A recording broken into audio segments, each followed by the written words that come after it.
Hello guys, it's my pleasure to welcome you to my channel Laser Graphics and Multimedia. My name is Rafi Yakub right here, and in this video guys I'm going to show you guys how much YouTube pay me for 30k view.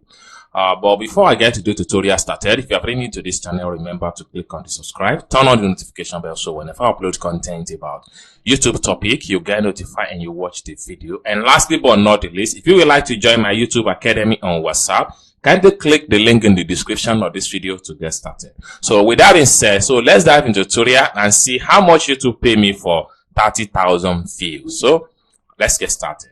So first thing first, this is the video I would like to show you guys. So you can see that this video was ranked 30,000 views. So I'm going to click on the video right away.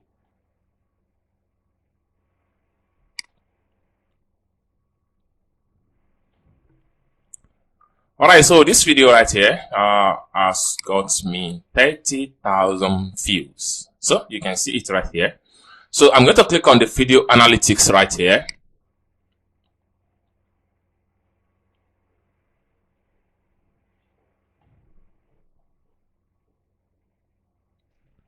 Alright, so from analytics right here, so you can see this video here is just 30,000 views, and with that I was able to generate 1,001 watch hour in the past, and then right here this video was able to generate 409 subscriber for me, and right here this video was able to generate 95.7 USD in ad revenue. So this is how much YouTube pay me for 30,000 views, which is 95.7 USD. I hope you guys can follow for this video. If you enjoyed this video, give this video a big thumb up. And also, if you would like to join my YouTube Academy on WhatsApp, where I hold you by hand and I teach you how you can turn your YouTube channel to money making machine, click the link in the description of this video to get started. Thank you guys for watching, and I hope to see you guys in my next video. Bye for now.